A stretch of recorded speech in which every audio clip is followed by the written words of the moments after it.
성도가 교회입니다. 네 번째 시간입니다. 오늘은 소제목으로 말씀 아래 있는 교회라는 제목으로 말씀을 전하겠습니다. 먼저 지난 세 번에 걸쳐서 우리가 들은 성도가 교회입니다 메시지를 간략하게 정리를 하도록 하겠습니다. 이번 주까지는 정리가 가능할 것 같고요. 다음 주부터는 요약을 하지는 않겠습니다.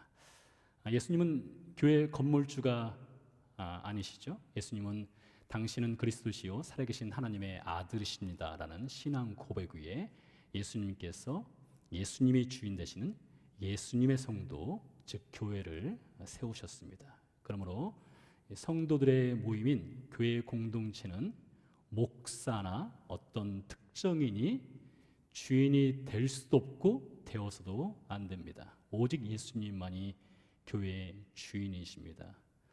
아마 차후에 예수님께서 교회의 주인 되신다는 것을 다른 본문을 통해서 여러분에게 좀 더 자세히 전할 기회가 있을 텐데요.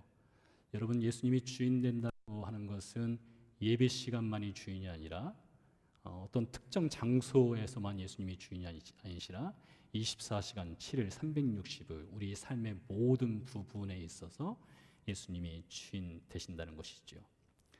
예수님이 자신의 핏값을 주고 즉 십자가의 죽음과 부활을 통해서 사신 공동체, 교회 공동체를 세우신 목적, 즉 교회가 왜 존재해야 하는가, 여러 목적들이 있겠지만 그 중에서 가장 중요한 교회 존재의 목적은 하나님을 영원하게 하는 예배자로서 세워지기 위함입니다. 그런 여러분, 우리는 하나님을 예배하는 예배자로 부름받았고요.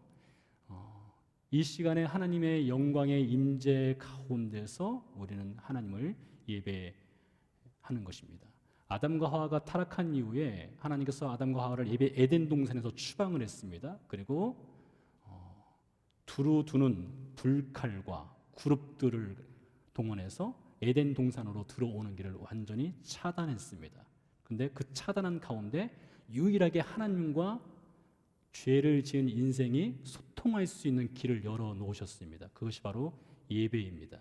그래서 창세기 4장에 보면 아담의 아들인 가인과 아벨이 하나님 앞에 나가서 제사를 드리는 장면이 나오죠. 창세기 6장에 보면 인생들이 너무나 타락하니까 하나님이 대홍수로 심판을 하지 않습니까?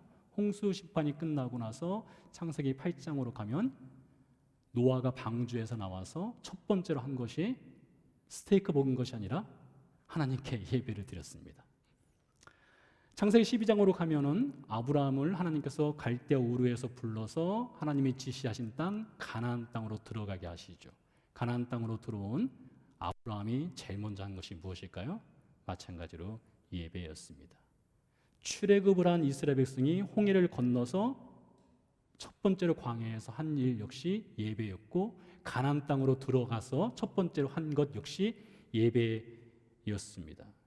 이처럼 하나님은 범죄한 인생과 소통할 수 있는 유일한 방법, 그 길로 예배를 열어놓으셨습니다. 그러니 예배만큼 중요한 것은 없는 것이죠. 좀 더 확대해서 이 신구약 성경이 무엇을 말하는가라고 묻는다면 예배를 통해 하나님을 만나는 것이라 해도 과언이 아닌 것입니다. 전혀 지나치지 않습니다. 그러므로 우리 믿는 신자들, 우리 믿는 성도들이 존재해야 될 그 목적, 존재 목적은 하나님을 예배하는 것이고 하나님은 그런 예배자를 찾으시는 것입니다.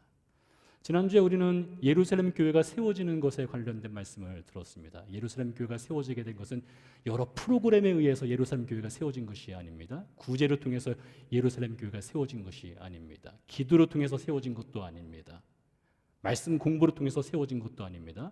예루살렘 교회가 세워지게 된 것은 어찌할꼬라는 자기 절망, 스스로는 죄의 문제를 해결할 수 없는 인생들이 십자가의 복음 앞에 자기 절망이라고 하는 어찌할꼬를 끌고 나왔을 때에 하나님께서 그 십자가의 죽음, 그 부활의 예수 그리스도를 통해서 예루살렘 교회 공동체를 세워주셨다라고 말씀을 드렸습니다. 자, 오늘은요, 이렇게 하나님께서 교회 공동체를 곳곳에 세우시게 되는데, 그 중에서 오늘은 사도행전 20장 오늘 본문 말씀을 통해서 에베소 교회에 관련된 말씀을 듣도록 하겠습니다. 사실 성경에 에베소 교회에 관련된 말씀이 여러 본문에 등장을 합니다. 요한계시록에도 등장하고요. 디모데 전후서의 그 뒷배경에도 에베소 교회가 등장하고요. 그리고 특별히 신약 성경 중에 10번째 성경이 에베소서입니다. 그 에베소서는 교회에 관련된 말씀인데 바울이 에베소 지역에 있는 교회에 쓴 편지가 되기도 하고요. 마지막으로 오늘 사도행전 20장이 또 에베소 교회에 관련된 말씀이 되기도 합니다. 이 에베소 교회는 바울이 개척한 교회입니다. 바울이 선교사로서 약 30여 년 동안 사역을 했고 그 중에서 가장 많은 시간, 가장 긴 시간을 보낸 지역이 바로 에베소 지역이고요. 그 에베소 지역에서 바울이 교회를 개척을 했습니다.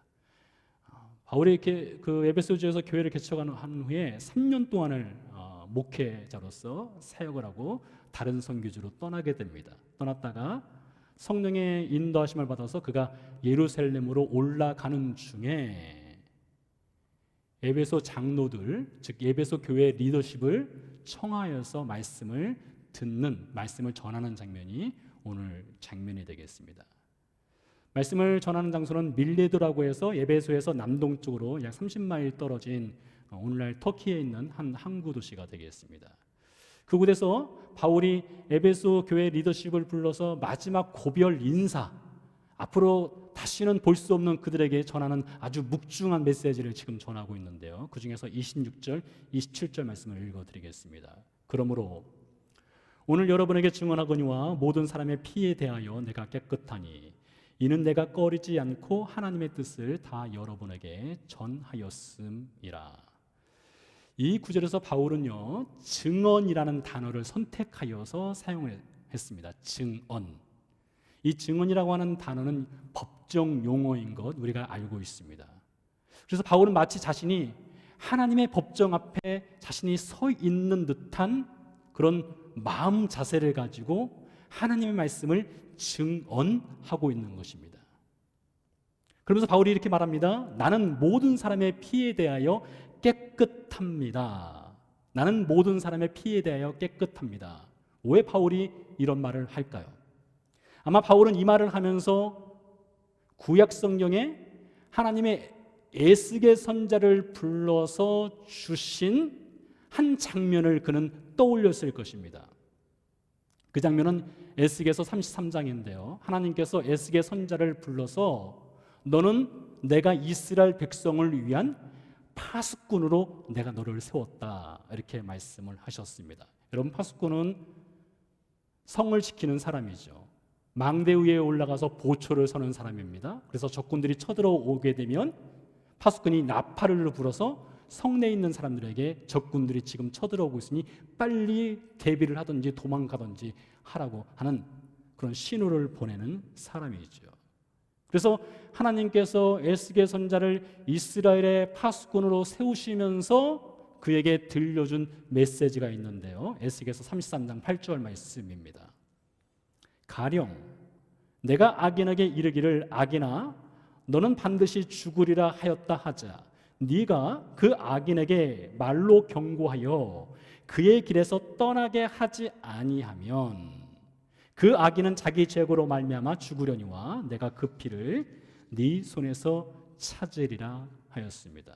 즉 하나님께서 파수꾼인 에스겔에게 하나님 말씀을 주시면서 경고를 하라고 한 것입니다. 이스라엘 백성들에게 나가서 너 경고해라, 심판당한다, 멸망당한다, 회개하라라는 경고의 메시지를 파수꾼인 에스겔 선지자에게 주었다는 것이죠. 그래서 에스겔 선지자가 하나님의 그 경고의 메시지를 들고 가서 이스라엘 백성들에게 그 메시지를 전하지 않으면 이스라엘 백성들은 하나님의 경고를 듣지 못했기 때문에 그들은 죄악 중에서 죽을 것이요 너는 파수꾼의 사명을 다 하지 않았기 때문에 내가 이스라엘 백성들의 그 죽음의 그 핏값을 너 에스겔에서 찾겠다 하셨던 것이죠. 오늘 바울이 지금 그 말을 인용하는 것입니다. 바울이 내가 모든 사람의 핏값에 대해 나는 깨끗합니다. 이 말인 것은 바울이 에스겔 선지자처럼 하나님으로부터 파수꾼으로 부름을 받았다는 것입니다. 그래서 바울이 에베소에서 3년 동안 목회를 하면서 그는 항상 파수꾼의 심정을 가지고 하나님 말씀을 전하는 사람이었습니다. 어떻게 이 세상에서 잘 먹고 어떻게 이 세상에서 처세를 잘하며 세상 사람들 가운데 뒤지지 아니하고 저 높은 성공의 고지를 향해서 올라갈 것인가?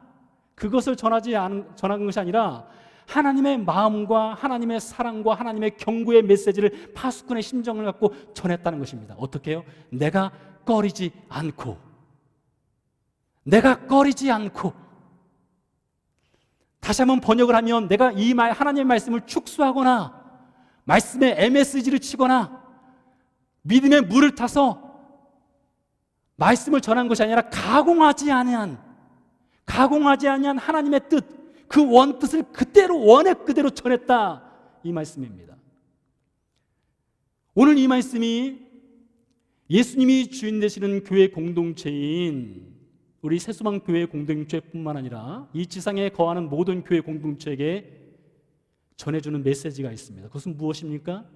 설교자는 꺼리지 않고 하나님의 말씀을 전하는 사람이라는 것입니다. 꺼리지 않고 하나님 말씀을 전하는 사람. 설교자가 만약에 꺼리고 하나님 말씀을 자기 마음대로 조절하고 축소하거나 MSG를 치거나 그렇게 해서 전하면 그건 파수꾼의 사명을 다하지 못하는 것입니다. 그러면 하나님은 그 핏값을 누구한테 찾는다고요? 그 설교자, 하나님 말씀을 전하는 사람에게 찾겠다라는 것이죠. 따라서 성도 여러분이 설교자인 저에게 요구해야 될 것이 한 가지가 있습니다. 그것은 무엇이냐? 하나님의 파수꾼답게 사십시오. 하나님의 파수꾼답게 꺼리지 않고 꺼리지 말고 하나님의 메시지를 우리에게 전해 주십시오. 이것을 여러분이 저에게 요구를 해야 하는 것입니다. 가공하지 않은 메시지를 우리는 듣고 싶습니다. 그것이 필요하다는 것이죠. 사랑하는 성도 여러분, 이 예배 시간은 우리가 말씀을 쇼핑하는 시간이 아닙니다. 이 예배 시간은 식당의 메뉴판을 보고 무엇을 먹을까, 내 입맛에 맞는 것이 무엇인가 고르는 시간이 아닙니다. 원하는 TV 방송을 시청하기 위해서 리모컨 컨트롤을 가지고 이 방송 저 방송 트는 듯이 말씀을 내가 마음대로 선택하는 시간이 아닙니다. 내가 원하는 것을 듣는 시간이 아닙니다. 영국의 위대한 설교가인 마틴 로이드 존스 목사님이 계십니다. 그분이 강단에서 말씀을 전하는 시간을 이렇게 말씀하셨습니다. 한번 잘 들어보세요. 나는 죄악으로 인해서 지옥으로 가는 인생과 하나님의 심판은 그 중간에 서 있는 사람입니다. 이 한편의 설교가 한 영혼을 지옥으로 보낼 수도 있고, 이 한편의 설교가 지옥으로 가는 인생을 끌어서 천국길로 가는 인생으로 바꿀 수도 있습니다. 그러므로 여러분, 이 설교자가 설교를 한다는 것은 얼마나 두려운 시간입니까? 또한 여러분이 이 설교를 듣는다는 것이 얼마나 무섭고 두려운 시간입니까? 야고보 사도가 이렇게 얘기했습니다. 많이 선생이 되려 하지 마라. 많이 가르치려 하지 마라. 선생된 너희가 제일 먼저 하나님의 심판을 받을 것이다 라고 했습니다. 왜요? 선생인 설교자가 하나님 말씀을 꺼리고 하나님 말씀을 제대로 전하지 아니하면 죄악 가운데 죽어가는 인생들이 많아지게 된다는 것이죠. 그러므로 성도 여러분, 설교자인 저는 여러분 앞에서 꺼리지 않고 하나님 메시지를 전해야 되고요, 성도 여러분은 우리에게 꺼리지 말고 하나님 메시지를 전해 주십시오라고 요구를 해야 되고요, 한 가지를 더해서 여러분은 꺼리지 아니하고 하나님 말씀을 들을 준비가 되어 있어야 한다는 것입니다. 그 파수꾼의 심정을 가지고, 하나님의 법정 앞에 선 증언자로서 파수꾼의 심정을 가지고 오늘 바울이 에베소 교회 리더십을 향해서 권면하는 내용이 28절부터 32절 그 다음까지 이어져서 나오고 있는데요, 28절에서 32절까지를 잘 보면 바울이 반복적으로 사용하는 한 단어가 있는데요, 그 단어는 여러분, 너희라는 단어입니다. 28절 보니까 여러분은 자기를 위하여 여러분을 감독자로 여러분에게 들어와서 여러분 중에서도 여러분이 일깨어 여러분을 주와 및 그 은혜의 말씀에 여러분을 능히 든든히 세우사. 무려 7번이나 바울의 교회 리더십을 향해서 여러분이란 단어를 사용했습니다. 여러분으로 불리는 이 교회 에베소 교회 리더십은 지난 3년 동안 바울을 통해 복음을 들은 바울의 제자들입니다. 그리고 교회 리더십으로 세워진 사람들입니다. 바울이 다 아는 사람들이에요. 그들 이름 한 사람 한 사람을 왜 모르겠습니까? 그런데 여기서 우리가 주목할 것은요, 바울이 단 한 번도 그 한 사람 한 사람 이름을 부르지 않았다는 것에 우리는 주목을 해볼 필요성이 있습니다. 누구의 이름도 부르지 않고 그저 여러분이라고 했습니다. 그 말인즉슨 모두가 무명인으로서, 이름 없는 리더로서 교회를 섬겼다는 것이죠. 무명인으로서 이름 없는 리더로서 교회를 섬겨야 한다는 또한 것이죠. 여러분, 이 사실이 우리 시대를 살아가고 있는 교회에 얼마나 큰 경종을 울리는 메시지입니까? 오늘날 안타깝게도 교회는 사람의 이름이 너무나 커져 버렸습니다. 사람의 이름이 교회의 브랜드화 되어 버렸습니다. 예수님의 교회라고 말하지만은 사람의 이름으로 인해서 예수님의 이름이 보이지 않는 시대를 우리는 살아가고 있습니다. 여러분, 이 성경을 보세요. 제가 종종 말씀드리지만 교회의 원수인 사탄 마귀는 어떻게 해서든지 교회에서 사람의 이름이 드러나도록 하려고 노력을 합니다. 사탄 마귀는요, 교회에서 예수님의 이름을 지울 수만 있다면 무슨 일이든지 다 합니다. 사람의 이름을 내세우고자 드높이고자 하는 사탄의 유혹은 창세기 3장 이후에 단 한 번도 바뀐 적이 없습니다. 그게 사탄이 들고 있는 유일한 패일 수도 있어요. 그럼에도 우리가 다 알매도 불구하고 성경 속에 등장하는 수많은 사람들, 성경시대 이후에도 오늘날 교회시대까지 얼마나 많은 사람들이 무명의 그리스도인으로 부름받았다가 유명인으로서 살려고 노력을 합니까? 자신의 이름을 남기고자 얼마나 애를 쓰고 있습니까? 그래서 바울은요, 에베소 교회 리더십을 밀레도에 청해서 그들의 이름을 단 한마디도 말하지 않고 무명인 여러분으로 부르고 있는 것입니다. 자기 이름 내지 말라는 것이죠. 우리가 성도가 교회입니다 라는 시리즈를 통해서 교회가 무엇인가, 교회가 존재하는 목적이 무엇인가를 배우고 있는데요, 오늘 이 에베소 교회를 통해서 우리가 배워야 될 중요한 한 가지는, 교회는요, 사람이 철저히 무명인이 되어야 한다는 것입니다. 사람이 무명인이 되어야 예수님이 영광 받으셔요. 사람이 무명인이 돼야 예수님의 이름이 드러나게 된다는 것입니다. 그래서 이 무명의 리더십으로 예수님이 주인 되시는 교회를 예수님의 뜻대로 세워가기를 원하는 이 바울이 에베소 교회를 향해서 꺼리지 않고 앞으로 에베소 교회에 일어날 두 가지 일을 파수꾼의 심정으로 경고를 합니다. 그 첫 번째가 29절에 나와 있습니다. 내가 떠난 후에 사나운 이리가 여러분에게 들어와서 그 양떼를 아끼지 아니하며. 바울이 말하는 사나운 일이, 이 늑대는 에베소 교회를 향해서 지속적으로 끈질기게 핍박을 가하는 외부 세력입니다. 에베소는요, 아르테미스 여신, 성경에는 아데미 여신이라고 나오는데요, 이 아르테미스 여신전이 있고요, 그리고 아르테미스 여신전을 방문하는 사람들에게, 즉 관광객들에게 아르테미스 여신상을 만들어 판매하는 것이 에베소 교회의 주 경제 수입원이었습니다. 근데 에베소 그 지역에 교회가 세워지면서 우상 숭배를 반대하게 되고, 그래서 에베소 지역 경제가 교회로 인해서 흔들릴 수 있다는 염려를 했던 사람들이 에베소 교회를 핍박합니다.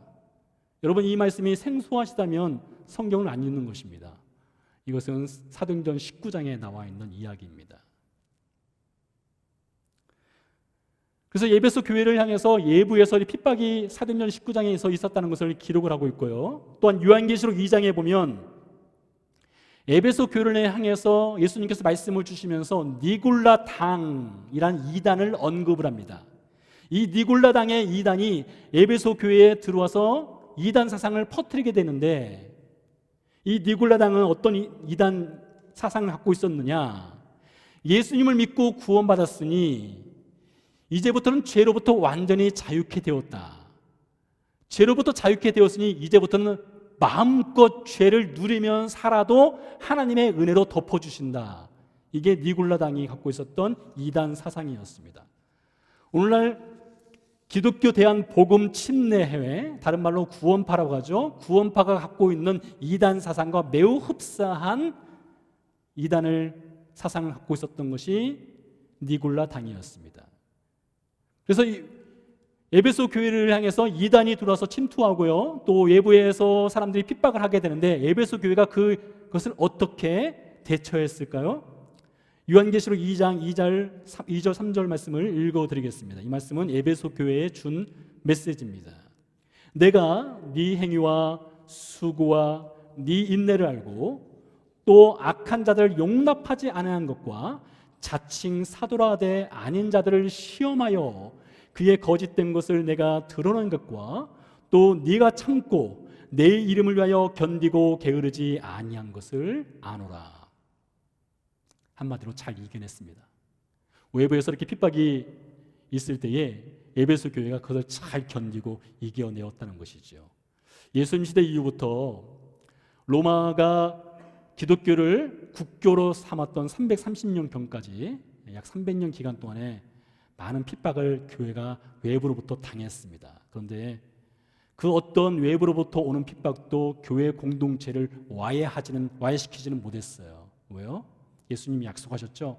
음부의 권세가 교회를 결코 이기지 못한다라는 약속을 주셨고, 그 약속에 따라서 한 번도 교회는 외부의 핍박에 의해서 무너지지 않았습니다. 그런데요, 이렇게 세상의 교회를 향한 탄압이라든가 핍박에서는 교회가 잘 버티고 이겨내는데, 진짜 문제는요, 교회가 흔들리게 되고 교회가 생명을 위협당하는 진짜 문제는 어디서 발생하느냐? 교회 내부에서 발생합니다. 바울이 두 번째로 에베소 교회를 향해서 경고를 하는 것이 30절, 파수꾼의 심정으로 꺼리지 않고 경고하는 메시지가 30절에 나와 있습니다. 또한 여러분 중에서도 제자들을 끌어 자기를 따르게 하려고 어그러진 말을 하는 사람들이 일어날 줄을 내가 아노라. 여러분 중에서도 제자들을 끌어 자기를 따르게 하려고. 바울은 여기에서요, 한 명의 리더십이 아니라 여러 사람, 복수의 사람들이 자기를 따르게 하려고 하는 사람들이 있을 것이다 라고 이야기를 하고 있는데요, 하나님의 사람이 아닌 자기 사람 만드는 사람들이죠. 바울은 이런 사람들을 향해서 뭐라고 말하냐? 어그러진 말을 하는 사람들이라고 말했습니다. 어그러진 말을 하는 사람들, 다른 말로 하면 진리를 왜곡하는 사람이고요, 순전한 진리에 물을 타는 사람들이고요, 바울의 말을 빌리자면 꺼리지 않는 파수꾼의 정신을 버린 사람들입니다. 꺼리지 않는 파수꾼의 정신을 버린 사람들이에요. 이런 사람들이 에베소 교회에 있을 것이라는 것이죠. 왜 이런 일이 벌어지게 됩니까? 바울로부터 3년 동안 제자 훈련을 받은, 말씀 훈련을 받은 교회 리더십인데 왜 이들은 꺼리지 않는 파수꾼의 정신을 버리고 자기 사람을 만들려 할까요? 그 이유가 요한계시록 2장 4절에서 그 답을 찾아볼 수 있는데요, 말씀은 이렇습니다. 그러나 너를 책망할 것이 있나니 너의 처음 사랑을 버렸느니라. 첫사랑을 버렸다. 이것은 두 가지로 해석이 가능한데요, 첫 번째는 우리가 예수님 만날 때 그때의 감격이 있지 않습니까? 그것을 첫사랑이라고 하죠. 예수님과의 첫사랑. 근데 시간이 지나다 보면 첫사랑이 식어지는 때가 있지 않습니까? 첫사랑이 식어져서 내가 그때 예수님 만났던 그 첫사랑을 회복해야지, 이런 마음이 들 때가 있습니다. 그런 메시지일 수도 있고요, 두 번째는 제가 보기에는 두 번째 해석이 좀 더 맞다 싶은데, 두 번째 해석은 무엇인가 하면 처음 사랑을 버렸다라고 하는 것은 우선순위가 바뀌었다는 것입니다. 예수님을 사랑하는 것이 항상 첫 번째에 있었는데 시간이 점점 흘러가면서 예수님을 사랑하는 그 사랑의 우선순위가 2순위로 3순위로 계속 뒤로 밀려난다는 것이죠. 예수님 여전히 사랑합니다. 여전히 사랑해요. 근데 순위가 바뀌었습니다. 이 둘째 해석을 오늘 본문에 적용을 시켜보면 이 여러분에 해당되는 사람들인 여전히 예수님을 사랑하는 마음이 있으나 그 순위가 뒤로 밀렸습니다. 그리고 그 앞순위에 무엇을 놓을까요? 자기 이름을 놓는 것입니다. 자기 이름을 놓는 것이. 그동안은 무명의 여러분으로서 교회를 섬겼는데 이름 없이 예수님의 이름만을 드높였는데 시간이 지나면서 은근히 예수님은 뒤로 밀려나고 자기의 이름을 앞에 놓는 것입니다. 그리고 자기 사람을 만들어요. 그렇게 하려니 무엇이 필요합니까? 그렇게 하려면 반드시 말씀을 꺼리지 않고 전할 수가 없는 거예요. 말씀을 꺼리지 않고 하나님의 뜻을 그대로 있는 그대로 가감하지 않고 전할 수가 없는 것입니다. 진리를 왜곡해야 하는 것이죠. 사람들의 귀를 즐겁게 해야 되는 것이죠. 가벼운 마음으로 말씀을 들을 수 있도록 도와줘야 된다는 것이죠. 말씀을 듣고서 불편함을 느끼지 않도록 전해야 하는 것이죠. 죄를 가르치거나 지적해서는 안 되는 것이죠. 파수꾼의 사명을 버린 것입니다. 근데 바울이 이렇게 에베소 교회를 향해서 경고하는 이 메시지가 이 성경에 보면은 구약 성경 시대 당시에 얼마든지 그런 메시지를 전하는 사람들을 찾아볼 수가 있습니다. 특별히 평화만을 외치는 선지자들이 있었습니다. 제약 가운데 백성들이 빠져서 지금 허우적거리고 있습니다. 하나님은 책망의 메시지, 심판의 메시지를 전하라고 했습니다. 그런데 이 파수꾼의 사명을 버린 평화만을 전하는 선지자들은 그들을 향해서 샬롬이 있습니다. 걱정하지 마십시오. 하나님이 보호하십니다. 하나님이 여러분을 지켜주실 것입니다. 죄를 짓더라도 어깨를 투닥투닥 거리면서 괜찮아, 넘어질 수도 있지, 그렇게 가볍게 지나치는 사람들이 있었다는 것이죠. 마음에 평안을 주고 위로만을 주는 선지자들이었습니다. 마음에 부담 없는 설교를 듣고자 하는 사람들에게 맞춤형 말씀을 전하는 선지자들이 과거에 있었던 것이죠. 그러나 여러분, 제가 지금 여러분 앞에서 이 말씀을 전하는 것은 3000년 전 이야기를 하는 것은 아닙니다. 사실 우리 시대의 교회 곳곳에서 벌어지는 실제 모습이기도 합니다. 꺼리는 메시지를 전하는 설교자들이 있습니다. 파수꾼의 경고를 해야 하는데 파수꾼의 그 경고의 사명을 버린 설교자들이 있고, 그것을 찾는 정크푸드를 먹듯이 그것을 찾는 교인들이 있습니다. 급주된 평안과 복만을 바라는 교인들의 맞춤형으로 전하고 그것을 끼리끼리 모아서 그것을 즐기는 사람들이 있습니다. 구약 성경 시대도 그랬고요. 바울이 떠난 다음에 에베소 교회가 그렇게 될 것이라고 바울이 경고하고 있고요. 21세기를 살아가는 우리 시대도 마찬가지입니다. 그렇다면 성도가 교회입니다. 교회가 주님이 원하시는 교회가 되려면 어떻게 해야 될까요?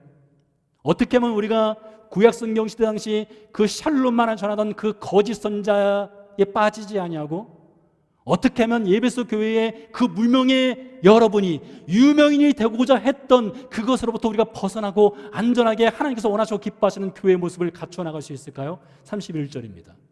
그러므로 여러분이 일깨워 내가 3년이나 밤낮 쉬지 않고 눈물로 각 사람을 훈계하던 것을 기억하라. 여러분 잘 들어보세요.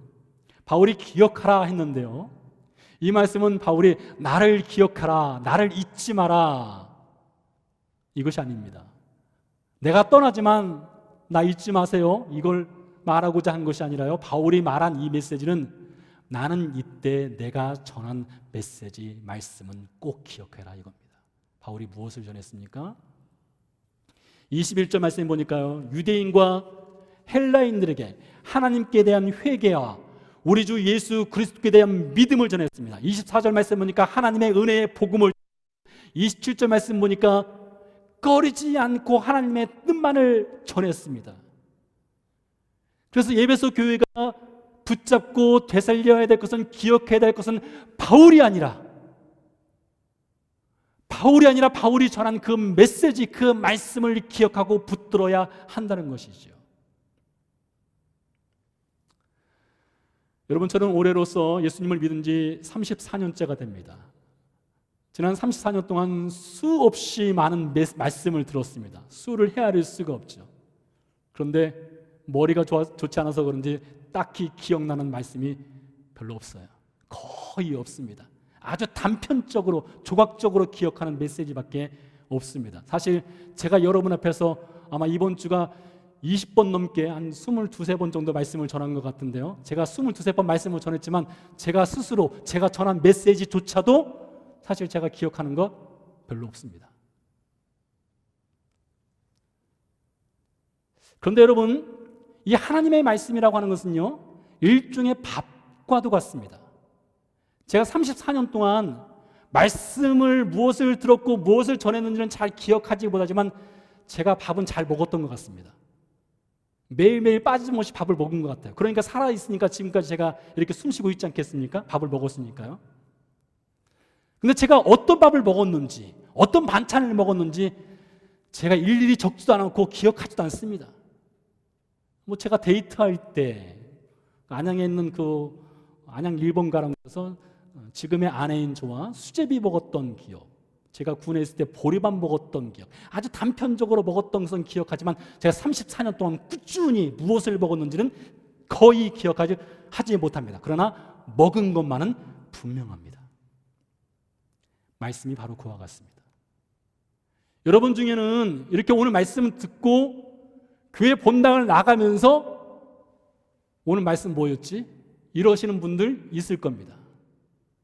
여러분 중에는 오늘 말씀 듣고 하루만 지나면 뭐 전했지? 뭐 들었지?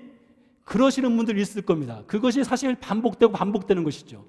사실 말씀을 너무 자세히 기억하는 것도 설교자한테는 좀 부담이 되기도 합니다.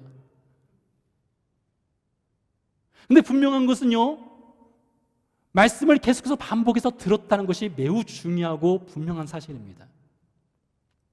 이스라엘 백성들이 40년 동안 광야를 행했지 않습니까? 40년 동안 그들의 주식이 무엇이었습니까? 만나였습니다. 아침에도 만나, 점심에도 만나, 저녁 때도 만나였습니다. 메뉴판이 필요 없어요. 무엇을 먹을까, 무엇을 마실까 고민할 필요가 없어요. 아침 식탁에 만나, 저녁 식탁에 만나, 내일도 만나, 20년 뒤에도 만나였습니다. 그렇게 40년 동안 만나를 먹었어요.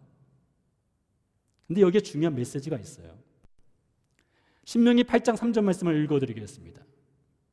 너를 낮추시며 너를 줄이게 하시며 또 너도 알지 못하며 네 조상들도 알지 못하던 만나를 네게 먹이신 것은 사람이 떡으로만 사는 것이 아니요 여호와의 입으로 나오는 모든 말씀으로 사는 줄을 네가 알게 하려 하심이라.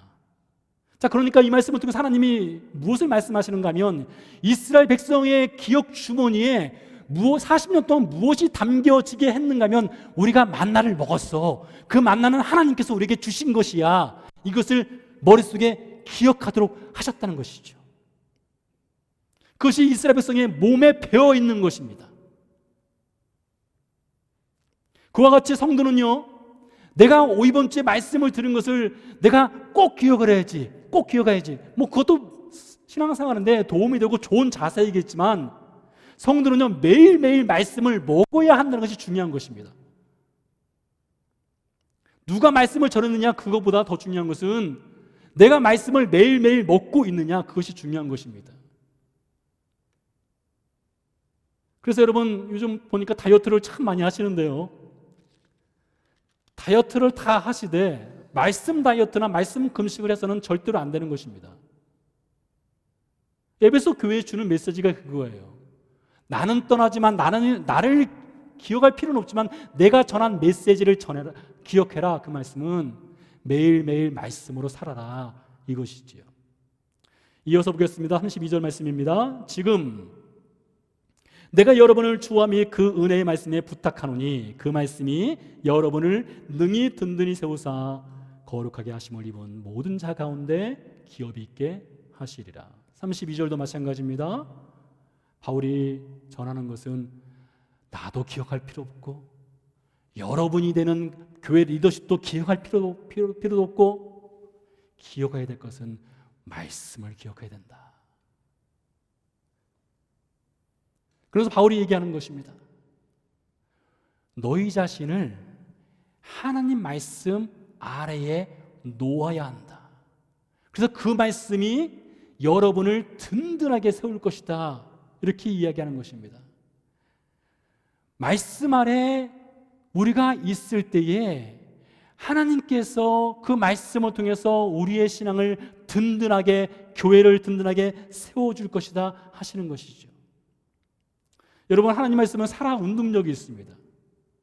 그래서 우리가 그 말씀 아래 놓여 있으면 살아 운동력 있는 그 말씀, 이스라엘 백성을 광야 40년 동안 그 인도했던 하나님의 말씀이라는 그 만나가 이스라엘 백성을 인도해 주셨듯이 그 말씀이라는 것이 우리의 삶을 이끌고 가게 되어 있는 것입니다.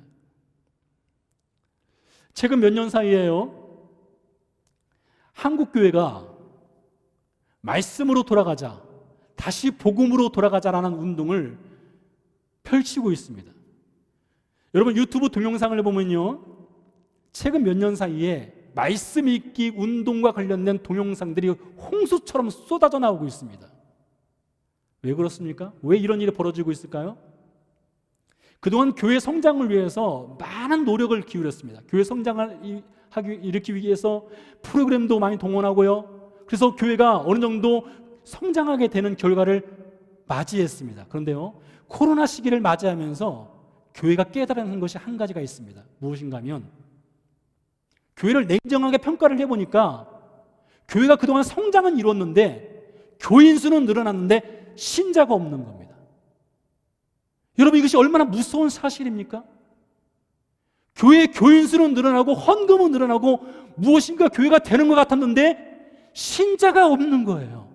그것은 이 코로나 사태를 통해서 뼈저리게 교회가 깨닫게 된 것입니다. 교회의 프로그램은 돌아가서 무엇인가 일어난 것 같은데 교회에 하나님의 영광이 없어요. 사람들은 모이지만 변화된 그리스도인이 없는 것입니다. 그 이유가 무엇이냐? 말씀이 뒤로 밀려났기 때문입니다. 말씀이 후순위로 밀려났기 때문이에요. 그래서 정신 차리고 성경을 보면서 어떻게 하면 다시 교회를 회복시킬 수 있을까 하였더니 오늘 본문 말씀이 나오는 것입니다. 32절 말씀이 나오는 것이에요. 내가 지금 여러분을 주와 및 그 은혜의 말씀에 부탁하노니, 위기를 당하고 있는 그 에베소 교회가 살아날 수 있는 방법, 에베소 교회가 그 복음의 순전함을 지킬 수 있는 방법, 그것은 여러분이 아니라 어떤 유명인이 아니라 주와 그 은혜의 말씀밖에 없다는 것을 깨닫게 되는 것입니다. 그리고 교회가 남겨야 될 유산이 무엇이냐? 어떤 유명인의 이름을 남기는 것이 아니라, 어떤 건물을 남기는 것이 아니라, 교회가 남겨야 될 유산이 무엇입니까? 그 말씀이 여러분을 능히 든든히 세우사 거룩하게 하심을 입은 모든 자 가운데 기업, 즉 유산을 얻게 하신다. 그 말씀이 무엇이에요? 교회가 남겨야 될 유산은 말씀밖에 없다는 것입니다. 하나님의 말씀, 그 복음밖에 없다는 것이에요. 그래서 결국에는 교회가 다시 복음으로 돌아가자, 다시 말씀으로 돌아가자는 운동이 펼쳐질 수밖에 없는 것입니다. 성도가 교회입니다. 이 시리즈를 통해서 이 에베소 교회가 우리에게 들려주는 메시지는 분명합니다. 설교자는요, 파수꾼의 심정을 갖고 꺼리지 않고 가감하지 않고 하나님의 메시지를 전해야 되고요, 성도는 꺼리지 않고 하나님의 말씀을 듣고자 원해야 되고요, 교회는 무명인이 섬겨야 되고요, 교회는 유명인이 있으면 안 되고요, 그러기 위해서는 성도가 매일매일 말씀을 읽어야 됩니다. 매일매일 말씀을 읽어야 됩니다.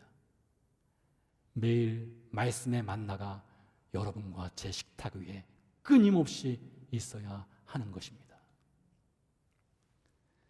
찬양 드리고 기도하도록 하겠습니다.